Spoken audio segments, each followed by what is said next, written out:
So, let's talk about Black Ops 7. I can't believe Activision are messing up this badly. I can't believe it. I wish I had one bullet point on the board here. I don't care about Black Ops 7. I'm gonna be straight honest. Next just wrapped, and it was dull. Like, painfully dull. And how I feel about it. After playing the game, I can say I enjoyed it, but it literally feels like Black Ops 6 with the futuristic skin put on it. The beta came out at 12 o'clock today. We hopped on, we streamed, and I got off feeling a little bit defeated. This video is going to be a little different from the ones I've been making. I've wanted to make something like this for a while, but after the abomination of a trailer we got for Black Ops 7 and the disaster that was COD Next, I think now's the right time to talk about it. I've been playing Call of Duty for as long as I can remember. I got my hands on it at a pretty young age, well, thankfully before I ever learned how to use game chat. Yum yum yum yum yum, I eat dick all day. Yum yum yum yum yum, I eat dick. You wanna fight dick all day? And bought every new release year after year, all the way up until 2018. That streak finally broke in 2018. Fortnite had taken over, and Call of Duty just didn't hit the same anymore, especially with whatever Black Ops 4 was trying to be. I did end up buying Modern Warfare 2019, but I barely touched it. Other than Modern Warfare 2022, I haven't bought a Call of Duty since, and honestly, that one still stings. I had so much fun during the first month, it felt like Call of Duty was finally back. After about a month and a half, the fun started fading. The game went stale faster than I expected. Once they added the Shoot House and Shipment playlist, there was no reason to play anything else. Grinding camos became a chore, and when those two maps lost their appeal, the whole game followed. Completely walking away from Call of Duty ended up being one of the best decisions I've made. The only time I revisit the series now is through the older titles because they still hold up to this day. But let's get into the real reason why you're here today. Black Ops 7. That trailer was honestly one of the worst video game trailers I've ever seen. Actually, where have I seen this before? This is Top Cat Sovereign. Divert and deploy all available assets immediately. Holy shit. Let's get to the tower. Go! Oh my gosh, 9 years later and they still have learned nothing. I am incredibly shocked by this revelation. Actually, you know what? No. I'm gonna defend Infinite Warfare for a minute. It might have sucked, and yeah, it was the third futuristic Call of Duty in a row when everyone was already sick of that setting, but I'll give it credit. They were actually willing to try some new things within the game. The campaign still stands as one of the better ones to this day, and they took real swings with zombies, even if most of it missed. By the way, this trailer has to be view-botted. Only 70,000 likes and over 500,000 dislikes with just 55,000 comments, yet 48 million people supposedly watched it. This already looks horrible. Menendez is a terrorist. We're bringing peace and security to the world. I also love when Karma said this like we're fucking 5 years old and can't figure it out ourselves. I've never seen a corporation treat their audience like little children more than Activision. They act like we're stupid, like we're completely incapable of thinking for ourselves. It's so unbelievably frustrating. He refuses to let me go. Stop looking backwards, David. What matters is what you do next. I can't stop cringing at this. I know it's small compared to everything else in the trailer, but it's just so hard to watch. You can tell they're going with that same good guy beats the bad guy and saves the day bullshit that's been beaten to death since the beginning of time.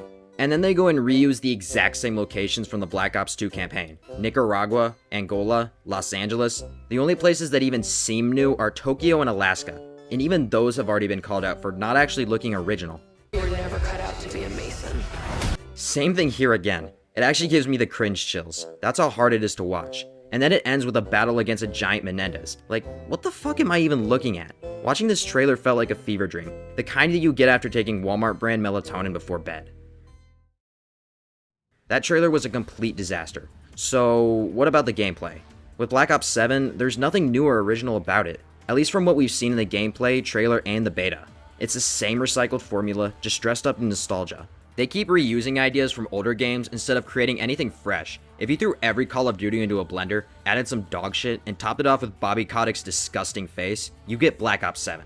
The story itself feels like a straight up insult to the original Black Ops 2, a game that actually had depth, clever writing. It was one of the best plots the series had ever seen. This is the main reason I keep going back to the older games and talking about them in the first place. You can tell when a game was made with real intention, when even the smallest details were carefully considered. Then you look at modern Call of Duty, and it's nothing but corporate slop.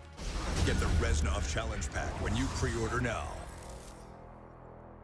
The series has no idea what it wants to be anymore. When they're adding characters like Beavis and Butthead, Nicki Minaj, Seth Rogen, and other random people from different franchises or real life, it's hard to see it as the same Call of Duty that used to be a real military shooter.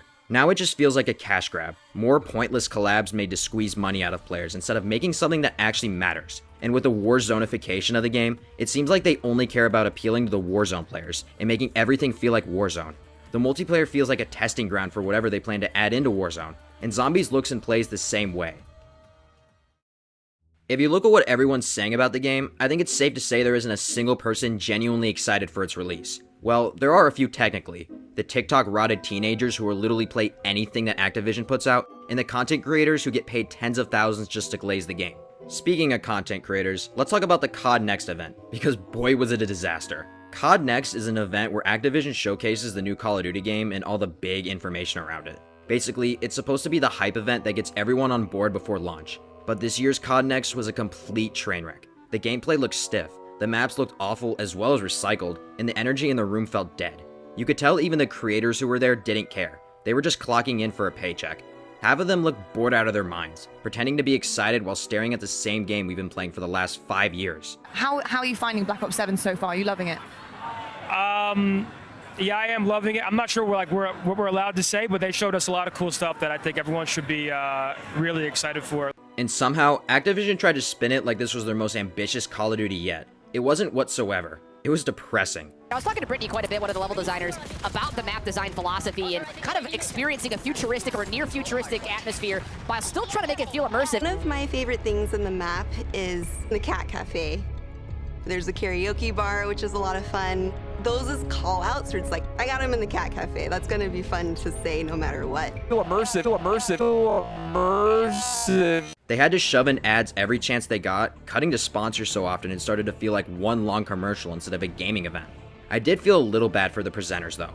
Their whole job is to hype up the big new features and sell everyone on how exciting this year's game is. But there's just nothing to work with. You could tell there was this massive disconnect between what they were saying and what was actually being shown. I also know, you said it before, but the landmarks, like, I know Brittany is a shot caller, so I know those call-outs are going to be on point in these maps. They were forced to act like wall bouncing and backward sprinting were revolutionary mechanics, when in reality they're just tiny meaningless tweaks that change absolutely nothing about how the game plays. Even a lot of the creators there looked disappointed with what they were given. I did an interview yesterday, and the last line they wanted me to say was, "I'm super excited for Call of Duty Warzone." And I handed the microphone back. I said, "I'm not saying that right now." And keep in mind, the people Activision invites to these COD Next events aren't usually that critical of the game. They can't be, because as we've already seen with Mr. Waffles, this stupid corporation can't handle even the slightest bit of criticism. They literally blacklisted him from future events just for being honest. And then, as if that wasn't pathetic enough, they asked him to take down his videos that gave them constructive criticism. That's how fragile they are. When I posted the short that I've just showed you at the time last year, Activision hit me up and they were like, "We want you to take the video down."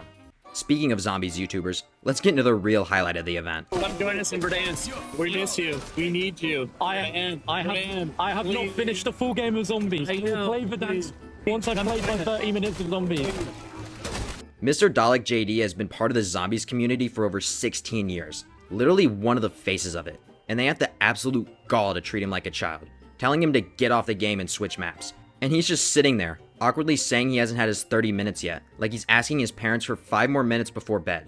It's so unprofessional. Even Mr. Waffles mentioned how it used to be completely different, back when creators were actually respected instead of micromanaged like kids. And if we go back in time, when Jason Blundell was there, the vibe was so different. It was no, "We need you on Verdansk," and this awkwardness and this feeling so demeaning and condescending. But instead of all of that, there was an obvious air of camaraderie, an obvious air that we were on the same team.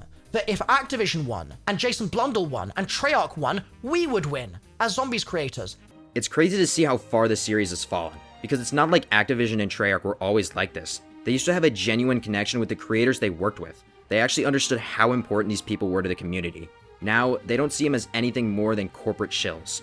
The thing is, I don't fully blame the Activision employees who had to run this event, or the presenters, or even the ones who kicked the creators off the Zombies maps. Well, I partially blame them for choosing to work in that profession to begin with, but at the end of the day, they're just doing what they're told. The real blame falls on the higher-ups, the ones who make these decisions and completely misunderstand what makes this community care.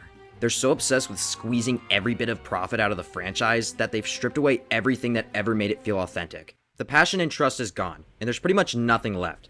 All that remains is corporate static pretending to be excitement.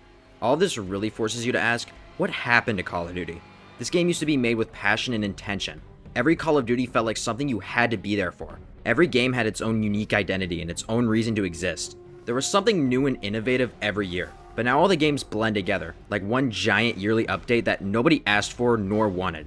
And what's really sad is that most of the community who were there during Call of Duty's peak have completely moved on. Some left for other games, others just grew up and had life get in the way. The new audience doesn't care what Activision puts out. They don't care if it's innovative or fresh. As long as they have their meta classes, their $20 operators, and can move around like they just drank 500 milligrams of caffeine, they'll play whatever garbage gets released next. And that's really why I'll never buy a new Call of Duty again. The trust is completely gone. Activision has broken that trust over and over again. And at this point, there's nothing they could ever do to earn it back. They had something special, but they threw it all away just to chase Fortnite. But honestly, I'm fine with that. I'll gladly stick to the older games and keep talking about them. And with Battlefield 6 just coming out, I don't think I'll be missing anything from Call of Duty anytime soon. If you enjoyed this video, don't forget to subscribe. I know this one's a little different from my usual stuff, but I really just needed to get this off my chest. Stay tuned for the next video though, I've got something new and pretty interesting coming up. Also, shout out to our new agent members, Fanner Rain and Decoya Mays. If you'd like to join, the link's down in the description. Anyways, that's all I've got to say. Peace.